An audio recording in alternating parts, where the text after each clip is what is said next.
اعوذ باللہ من الشیطان الرجیم بسم اللہ الرحمن الرحیم وبہ نستعین وہو خیر المعین۔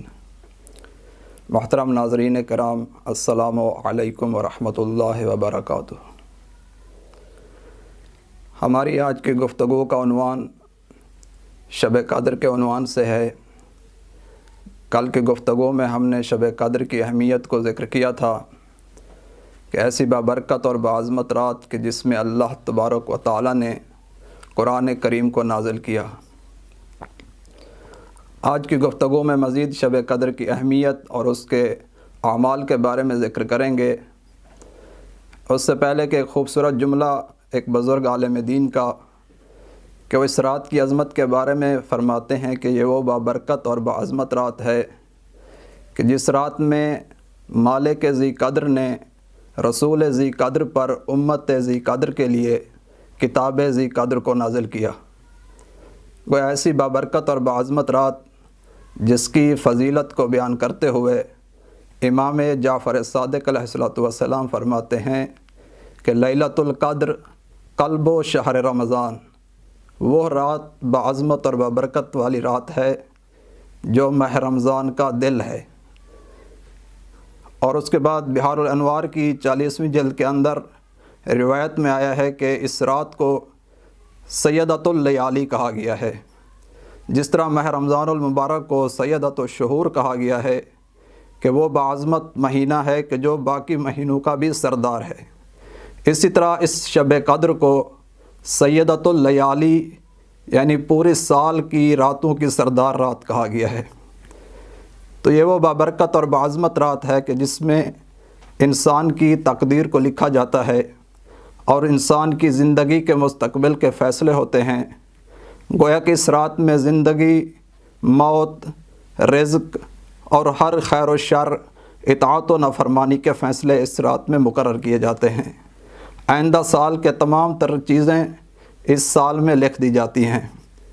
اور وہ بابرکت اور بعظمت رات ہے کہ امام محمد باقر علیہ السلام فرماتے ہیں کہ اس رات میں رسول خدا صلی اللہ علیہ وآلہ وسلم سونے سے بالکل منع کرتے تھے کہ اس رات میں بیدار رہ کر اللہ کی عبادت کی جائے۔ اور یہاں تک روایات میں ملتا ہے کہ اس رات رسول خدا اپنے ہاتھ میں پانی لے کر اپنے اہل خانہ کے چہروں پہ چھڑکتے تھے تاکہ کوئی سونے نہ پائے اور کسی کو نیند نہ آنے پائے۔ امام جعفر صادق علیہ السلام کے بارے میں یہ ملتا ہے کہ اس رات امام صادق علیہ السلام مسجد نبوی میں گزارتے تھے، حتیٰ کہ امام صادق علیہ السلام مریض تھے اور بخار کی حالت میں تھے، پھر بھی روایت میں ہے کہ امام صادق علیہ السلام نے اس لیلۃ القدر کو مسجد نبوی میں اللہ کی عبادت میں گزارا۔ اور جناب سیدہ سلام اللہ علیہا کے بارے میں یہ ملتا ہے کہ جب لیلۃ القدر آتی تھی تو اس دن جناب سیدہ سلام اللہ علیہا اپنے بچوں کو کھانا کم دیتی تھیں۔ کیوں کھانا کم دیتی تھیں؟ اس لیے کہ اگر انسان کھانا اچھی طرح سے کھا لے تو اس سے انسان سست ہو جاتا ہے اور انسان کو نیند آنے لگتی ہے۔ تو جناب سیدہ سلام اللہ علیہا کھانا اس لیے کم دیتی تھیں تاکہ میرے بچے اس دن کھانا کم کھا کر رات کو اللہ کی عبادت کر سکیں اور شب بیداری کر سکیں۔ تو یہ وہ رات ہے کہ جس رات میں آسمان کے دروازے کھول دیے جاتے ہیں کہ ہر انسان اپنے ظرف کے مطابق جو معراج حاصل کرنا چاہے، اللہ کی بارگاہ میں جو مغفرت طلب کرنا چاہے تو وہ مغفرت کو طلب کرے۔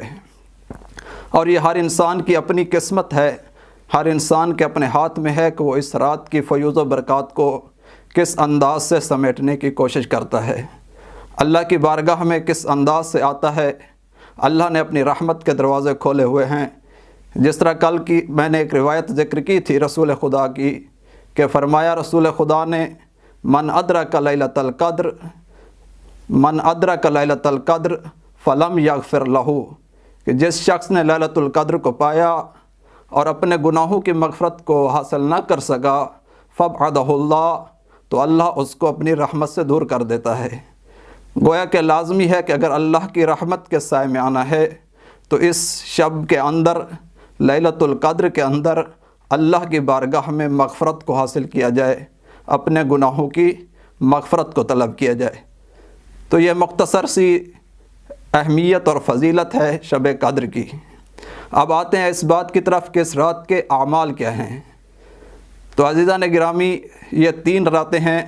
سب سے پہلے 19، 21 اور 23 کی شب کے جو مشترکہ اعمال ہیں، سب سے پہلا عمل جو ہے وہ ہے غسل کرنا۔ غسل کرنا مستحب ہے کہ روایات میں ہے کہ غروب آفتاب کے وقت غسل کیا جائے اور اسی غسل کے ساتھ نماز مغربین کو ادا کیا جائے۔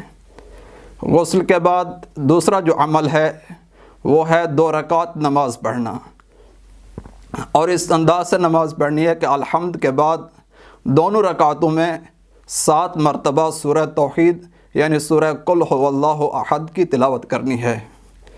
اس کے بعد جب نماز سے فارغ ہو جائیں تو 70 مرتبہ استغفر اللہ ربی و اتوب الیہ کا ذکر کرنا ہے۔ جب یہ ذکر کر لیں اس کے بعد قرآن کو کھول کر سامنے رکھیں۔ قرآن کو جب سامنے کھول کر رکھیں تو اس وقت ایک دعا ہے، وہ دعا پڑھنی ہے کہ اللہم انی اسألک بکتابک المنزل وما فیہ وفی اسمک الاکبر واسماؤک الحسنی وما یخاف ویرجا ان تجعلنی من اتقائک من النار۔ تو اس دعا کو پڑھنا ہے۔ اس دعا کے پڑھنے کے بعد پھر قرآن کو سر پہ رکھنا ہے۔ جب قرآن کو سر پہ رکھیں تو پھر یہاں پر ایک اور دعا ہے مختصر سی، اس کو پڑھنا ہے کہ اللہم بحق حاضل قرآن و بحق من ارسلتہ بہی و بحق کل مومن و مدحتہ فیہ و بحق کا علیہم فلا احد اعرف بحق کا منکا۔ اس دعا کے پڑھنے کے بعد قرآن جو ہے وہ سر پر موجود ہو اور 10 مرتبہ یہ کہنا ہے کہ بے کا یا اللہ، بے کا یا اللہ، بے کا یا اللہ۔ اسی طرح اس کے بعد 10 مرتبہ بے محمدن بے محمدن بے محمدن صلی اللہ علیہ وآلہ وسلم، اور 10 مرتبہ بے علیین بے علیین بے علیین کہنا ہے۔ وہ اسی طرح امام زمانہ عجل اللہ فرجہ شریف تک تمام ائمہ کے نام جو ہے اس رات میں اس قرآن کو سر پر رکھ کر لینے ہیں، اور یہ تفصیل مفاتیح الجنان کے اندر موجود ہے۔ اس کے بعد جو اس رات کے عمالات میں سے ایک عمل ہے وہ ہے کہ زیارت امام حسین کو پڑھنا، زیارت امام حسین کو پڑھنا۔ اس کے بعد ایک اور عمل ہے وہ ہے دعائے جوشن کبیر کا پڑھنا۔ دعائے جوشن کبیر کا پڑھنا بھی اس 3 راتوں کے مشترکہ اعمال میں سے ہے۔ اور 19 اور 21 کے جو مخصوص عمال ہیں ان میں سے ایک عمل یہ ہے کہ 100 مرتبہ استغفر اللہ ربی و اتوب الیہ کی تسبیح پڑھنی ہے، اور 100 مرتبہ تسبیح پڑھنی ہے اللہم العن علی قتلۃ امیر المومنین علیہ الصلوۃ والسلام۔ یہ مخصوص عمال ہیں، 200 مرتبہ تسبیح پڑھنا استغفار کی، اور 100 مرتبہ مولا کے قاتل پر لعنت کرنا۔ یہ 19 اور 21 کے 2 مخصوص عمال ہیں۔ اور 23 کی شب کے جو مخصوص عمال ہیں ان میں سے ایک یہ ہے کہ سورہ عنکبوت اور سورہ روم کی تلاوت کرنی ہے۔ وہ امام صادق علیہ الصلوۃ والسلام کا فرمان ہے کہ جو شخص اس رات میں یعنی لیلۃ القدر میں سورہ روم کی تلاوت کرتا ہے اور سورہ عنکبوت کی تلاوت کرتا ہے تو گویا کہ وہ اہل بہشت میں سے ہے، اہل جنت میں سے ہے۔ اور اس کے بعد 1000 مرتبہ سورہ قدر کی تلاوت کرنا بھی 23 کی رات کے